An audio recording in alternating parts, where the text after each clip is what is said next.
Hello, hi, salam to my all viewers, my all students, my guys, my sakha, my dosto, and yes, welcome to our channel Tuition Pivot, and I'm Deepika Jangra again with a lecture number 5 of class 10, chapter 1, and today we are going to discuss the remaining part of types of chemical equations, chemical reactions.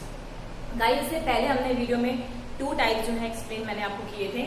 मैंने आपको explain किया था decomposition reaction के बारे में और मैंने आपको एक्सप्लेन किया था कॉम्बिनेशन रिएक्शन के बारे में. गाइस, आज हम जल्दी में वीडियो को स्टार्ट करेंगे, स्पीडली चलेंगे ताकि कम टाइम में मैं आपको ज़्यादा कंटेंट दे पाऊँ, so that you all don't get bored also. Guys, today I am going to discuss first is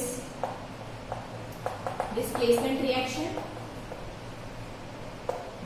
reaction, double displacement reaction and oxidation and reduction reactions. Guys, displacement reactions क्या होती हैं? सबसे पहले आपको मैं समझाती हूँ. आपकी क्लास में कोई बच्चा बहुत स्ट्रांग है, ठीक है, और वो क्या करता है, जैसे ही क्लास में एंटर करता है तो क्लास के जितने भी पेयर्स होते हैं वो सारे अलग कर देता है. या फिर आप इसको ऐसे समझ लो कि लेट आपके एक फ्रेंड है, ठीक है, और एक अच्छा सा पावरफुल सा बंदा आया, वो आपकी फ्रेंड को छीन के आपसे ले गया. तो कुछ ऐसा ही जो है डिस्प्लेसमेंट रिएक्शन में भी होता है गाइस.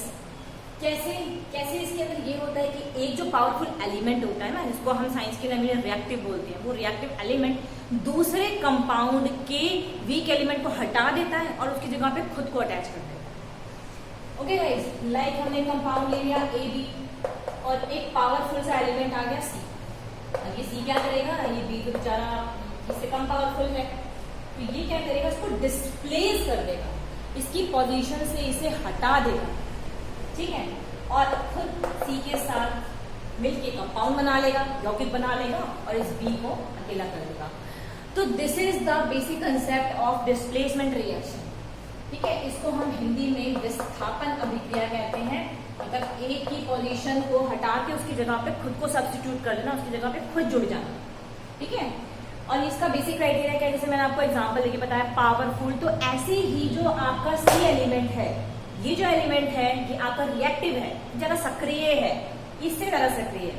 इसके लिए आपको पढ़नी पड़ेगी केमिकल रिएक्टिविटी सीरीज जो है आपके non metal and non metal chapter में. बट मैं फिर भी आपको एक व्यू देती हूँ, आपको एक शॉर्ट ट्रिक बताती हूँ, जिससे कि आपको केमिकल रिएक्टिविटी सीरीज बिल्कुल रट जाएगी. गाइस,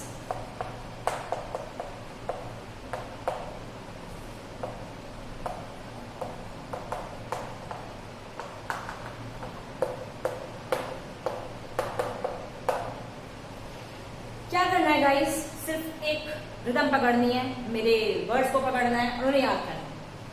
लड़का है का ना का, आपको कैसे याद रखना है, का ना का मग अलजन, उलझन की जगह क्या याद रखेंगे, अलजन, ठीक है. का ना का मग अलजन फिर से प्रॉब्लम है, का ना का मग अलजन फिर से प्रॉब्लम है. कौन आगे होगा और पिटेगा. सिंपल से शॉर्ट ट्रिक है. आपको इस रिएक्टिविटी सीरीज के पैटर्न से समझ में आ जाएगा कि कौन सा एलिमेंट ज्यादा रिएक्टिव और कौन सा कम रिएक्टिव है. काना का मग अलजन फिर से प्रॉब्लम है, कौन आगे होगा और पिटेगा, ठीक है. So potassium, sodium, calcium, magnesium, aluminium, zinc, iron, tin, lead, hydrogen, copper, silver, mercury, gold, platinum. यहां से रिएक्टिविटी सीरीज बेटा घट रही है, डिक्रीजिंग ऑर्डर रही है. यानी कि सबसे ज्यादा रिएक्टिव, सबसे ज्यादा जो रिएक्टिव है पोटेशियम है, पावरफुल है, और सबसे कम बेचारा प्लेटिनम. मतलब हाइड्रोजन के नीचे आप आ जाओ तो ये सारी कैटेगरी लीस्ट रिएक्टिव मेटल्स की आती है. ये बहुत ही कम अभिक्रियाशील धातुएं होती हैं जो किसी केमिकल रिएक्शन में पार्टिसिपेट नहीं करती. यार कहती है नहीं जी हम अकेले कुछ है, बट ये सोडियम, पोटेशियम, कैल्शियम, मैग्नीशियम दिख रहे हैं ना आपको, ये एल्यूमिनियम तक लगा लो, ये तो कुछ बहुत ज्यादा होते हैं भाई. ठीक है भाई, हमें अपनी चलानी है, हम तो जाएंगे कहीं घुसेंगे तो दूसरों को खत्म कर देंगे. तो वही कुछ इनका हाल है. जाते हैं यहाँ, इसके साथ भिड़ेंगे, इसको हटा के खुद इसको पकड़ लेंगे और इस बेचारे को अकेला छोड़ देंगे. तो कुछ ऐसा ही काम जो है रिएक्शन का होता है। चलिए गाइस, बिना टाइम वेस्ट किए आप इसे नोट कर लीजिए फटाफट से पॉज करके, और मैं विदाउट टाइम वेस्ट कर आपको कुछ एग्जाम्पल दे देती हूँ। ठीक है, एक बार मैं रिएक्टिविटी सीरीज को लिख लेती हूँ। गाइस मैंने लिख ली है रिएक्टिविटी सीरीज, अभी पूरी नहीं लिखी है, सिर्फ टॉपर तक लिखी क्योंकि यहीं तक यूज है। का ना का मग अलजन, उलझन को क्या पढ़ेंगे? अलजन। फिर से प्रॉब्लम है, कौन आया, कौन आगे होगा और पिटेगा वो आगे। डिस्प्लेसमेंट रिएक्शन का बेटा एग्जांपल देखो, विस्थापन अभिक्रिया का लेट जैसे हम ले लेते हैं कॉपर सल्फेट, बहुत ही बढ़िया ब्लू कलर का होता है। ये ब्लू कलर का सॉल्यूशन होता है, बड़ा ही मस्त ब्लू कलर देता है ये आपका। ठीक है, अब मान लो इसमें हम ले जिंक, जिंक के साथ रिएक्शन करें। देखो जिंक कहाँ है बेटा? यहाँ, और कॉपर कहाँ है? यहाँ। तो जिंक तो कॉपर के कंपैरिजन बहुत ज्यादा पावरफुल है।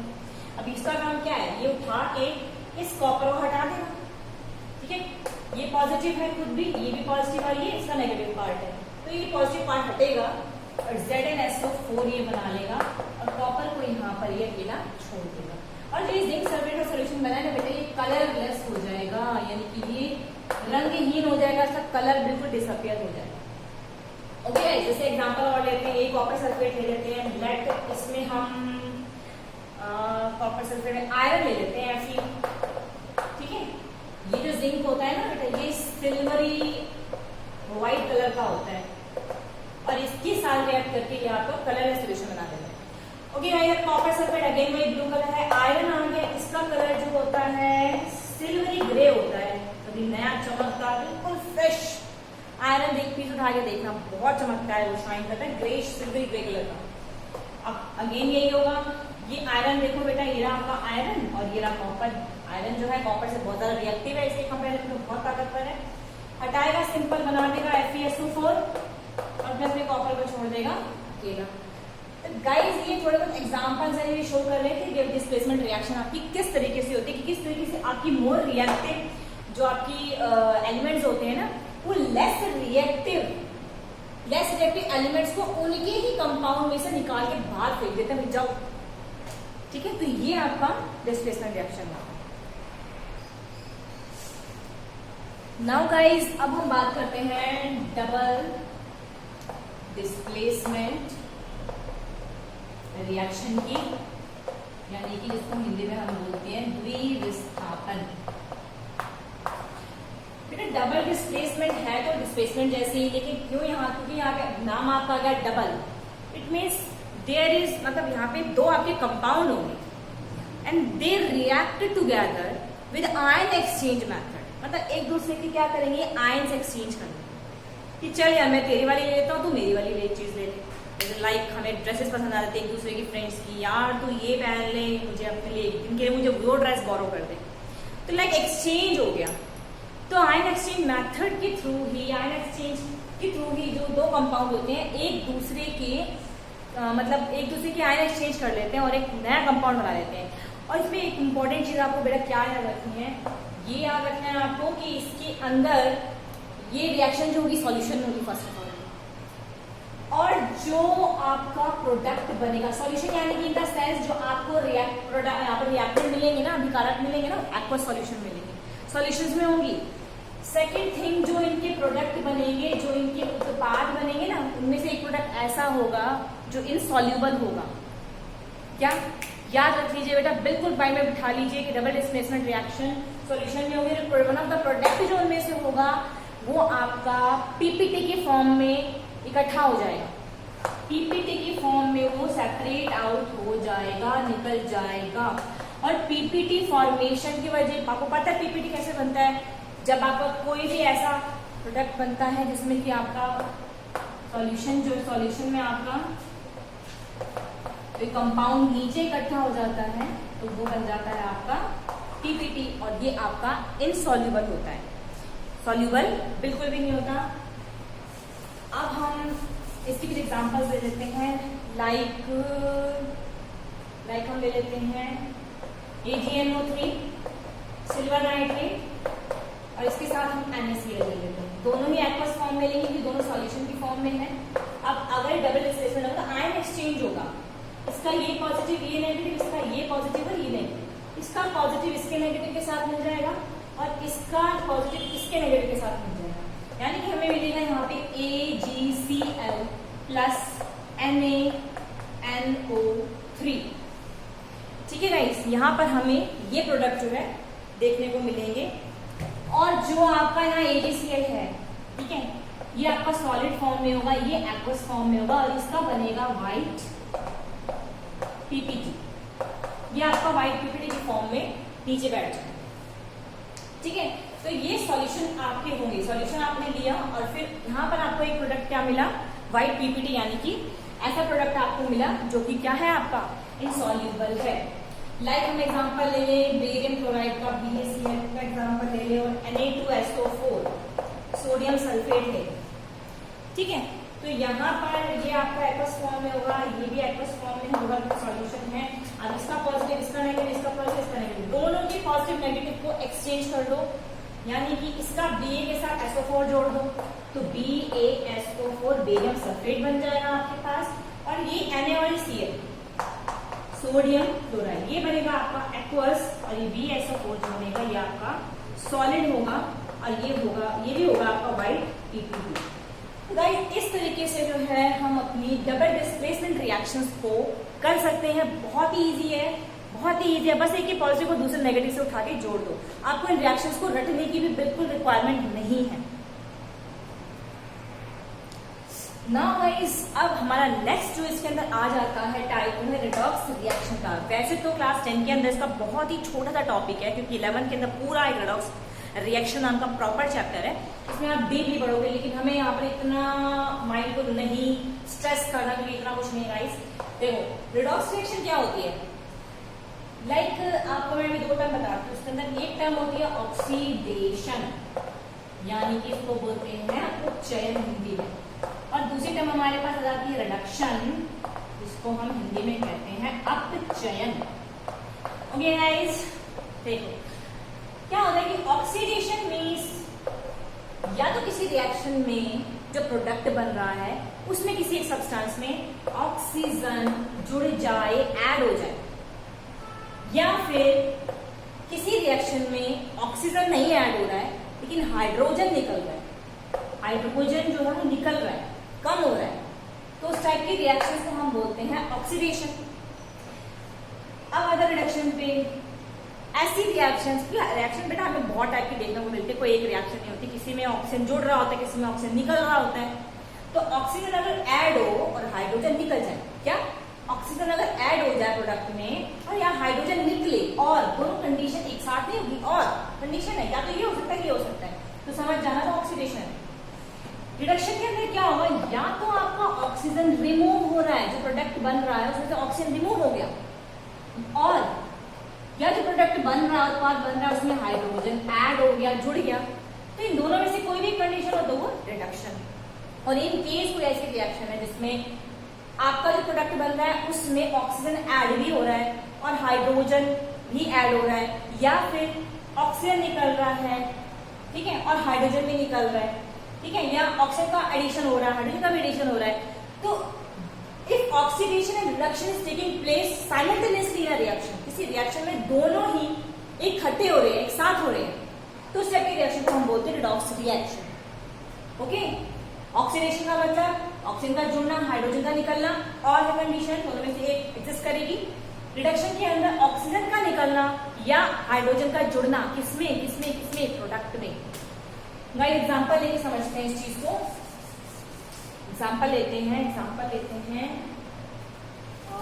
लेट हमने ले लिया कॉपर ऑक्साइड और हमने इसको हाइड्रोजन से रिएक्ट करा के हीट कर दिया, तो हमारे पास जो प्रोडक्ट बन रहा है वो बन रहा है Cu प्लस H2O।